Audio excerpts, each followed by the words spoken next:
I'm actually just running out of things to say about this team now. We've won, like, fantastic. We've won 3 points and fourth in the league, 4 points off top, but it just isn't good enough, is it? Like, let's be real.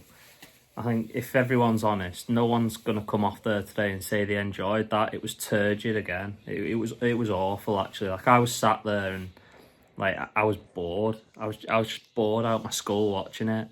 And I know people say, well, you don't have to go and watch. Like, I actually do, but they're boring. They're so boring. It's unbelievable. Like, I've defended him so many times. I've been on, like, lives, and if you look back through videos, I've defended him, but I can't defend him anymore. Like, it's on Parker. Like, I'm sorry, but if we'd have drawn that game today, I'd be coming on here saying, like, something very different. But I think J Rod's just saved his job. I think J Rodriguez has just saved Scott Parker's job for me. I think if we'd have drawn that game, which we should have done really, because we didn't deserve to win that. I don't think like Parker said, we deserved to win. I don't know where he's plucked that one from, but I just think if we'd have drawn, that ground would have been toxic. They'd have booed him off like you wouldn't believe. Like, worse than QPR, far worse. He'd have been booed off again. It'd have been a fourth game in a row without scoring. His position just would have been, it'd have been becoming untenable. You couldn't have carried on. Like, the ground was empty. I bet there was only 10,000 people actually saw him score. Everyone had gone home. You know, it's awful. Like, that, you know, Pace was crying on Mission to Burnley about, like, the ground being empty, and, like, well, the ground was empty again today, Alan, and we weren't even getting battered. Like, that's because of Scott Parker. That's because his tactics is awful. You know, like, I don't know. I feel like I'm just repeating myself week on week, but you've got an actual number 10 who you signed. He was your top guy in the summer who you brought in. You know, you chartered a helicopter to bring him up, so that's how much you wanted him. And you're not even playing him in his actual position. It's just mind-blowing. You've got 2 strikers on the bench. Whether you like J Rod or you like Turgid, it doesn't matter. Right, it's more detrimental to the team, Fleming being up top and Cullen, Brownhill, and whoever else, put Sarmiento, who was actually all right today, I thought, but them 3 being your midfield, then it would be, if you put Fleming at 10, add the Chuckle brothers behind him, and then put Hutonji or J Rod up top. Like, you need to get best players in the best positions, and Fleming's is number 10. Put him in his best position. It's really simple, Scott. Like, it's basic stuff. Put players in the best positions, especially when you don't have that many good attacking players. Put them in their actual positions. You know, today, like I said, the Chuckle brothers, them 2 in midfield, get them binned off. Get Cullen out of that team. He's been stinking the place out all season, and no one seems to call it out. But I will, because he's awful at the minute. Just get him out of the team. Get Laurent in. And Brownhill, don't care whether he's captain, he's top scorer, don't care. Get him out as well. Get Hannibal in next to him, Laurent and Hannibal, and give him a chance. Because they can't be any worse. They just can't be any worse. The 2 of them are awful. You know, negative. No wonder we can't score goals. We've got Cullen passing to Trafford, Esteve and CJ Egan-Riley all game. You know, I don't recall him making a forward pass, and when he did, it was out of play. Get him out. Brownhill at the end, when someone give him a ball in midfield, and you're thinking, go on, come forward with it. He turned around and gave it Esteve, and the whole ground went mad. You're like, what are you doing? Just so negative, and it comes from the manager. It's his tactics. You know, there's 2 who go. Koleosho, disgrace, absolute disgrace. Second half, like, I can live with the fact he can't get past the man anymore. I can live with that. I don't know what's got into him, but he's caught some sort of, I don't know what's got into him. He looks like I don't know, he looks overweight a bit to me, but I'm not a dietitian, so I'm not going to say anything like, but he looks a bit overweight, I think. And second half, when he was tracking that right back down the left-hand side, I don't know if it was him who'd lost the ball or someone else, he was a disgrace. Jogging behind him, like, it's 0-0. Get your arse back. Chase him down. And he was jogging. He's a disgrace. He shouldn't be playing. He's not interested. I don't care what anyone says. Like, he's not bothered. He doesn't want to be here. His head's not here. His head's at Bayern Munich or it's at Molineux, one of the two, I don't know, but that move in the summer's turned his head. He don't want to be here. You know, is Enoch Hadji the answer? No, of course he's not. He shouldn't be here. Put Sarmiento on the wing. Sarmiento on the left, Anthony on the right. Koleosho on the bench. Fleming in up top at 10 and one of the other two up top, you know, like... A lot of people seem to be pinning hopes on Foster coming back, but Foster's rubbish. Foster is rubbish. We all cut him some slack last season with the sabbatical he had and things like that, and you can stomach it. But when he plays, he's awful. Like, he couldn't trap a bag of cement. Like, the ball just bounces off him. Like, I think someone said on Twitter he scored 8 goals in... Was it 8 goals in 50 games or something like that? I said, that's awful. Like, he's your number 9. And he's got a strike rate like 1 in 6. That's awful. It's shocking. Like, that's not good enough. You know, we're pinning our hopes on him coming in. Like, I don't know. I honestly don't see where we go. Like, I said to someone on Twitter, like, these players, like Roberts was another one today, awful, shocking, and Burnley's Twitter put him in the man of the match running. I mean, wow. It's mind-blowing. I mean, how they even run a man of the match poll after that today, I don't know, but if you had to give it to anyone, probably one of the 2 centre-backs. They were the least poor of everyone.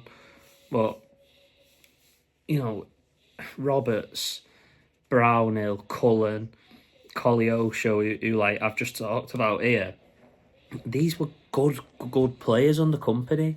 Like 3, you know, Cullen, Brownhill, Roberts were 3 big players in that championship team. So they're at the same level as we were at 2 seasons ago, where they look good. And now they're just a shadow of themselves. I'd actually go as far as to say they've regressed massively to the point where like they barely even look championship players.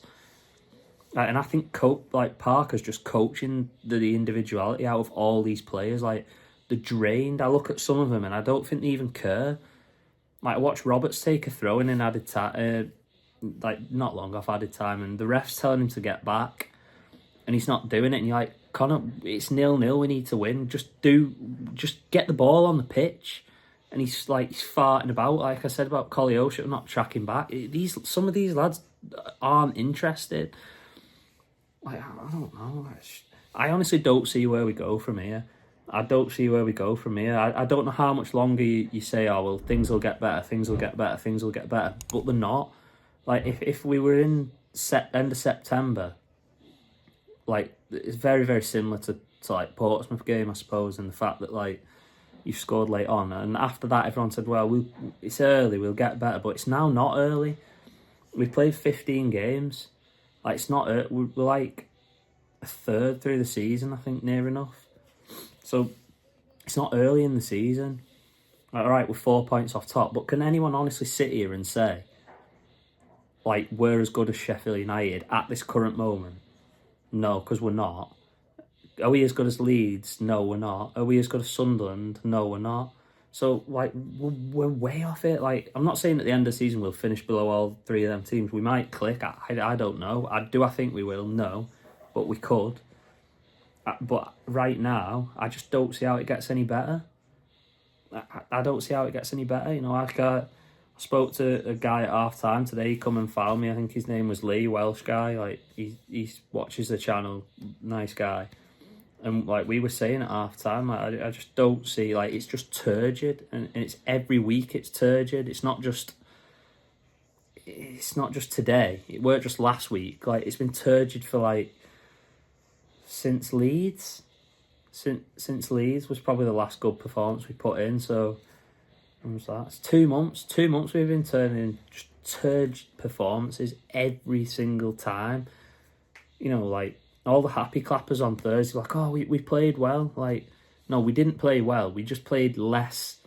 Like, we were less bad. Like, we just weren't quite as bad as we were on the Sunday. And if that satisfies people, that's fine. But, like, I'm not satisfied with just being less bad. Like, I want to be top of the league.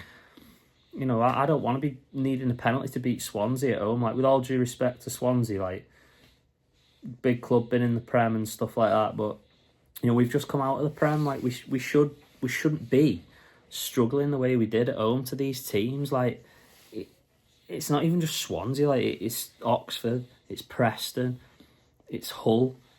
You know, all right, Millwall away, a different tricky game. They're doing well, give them the due. But then it's like, it's everyone. It doesn't matter who we're playing. It's always the same thing. They just can't break someone down.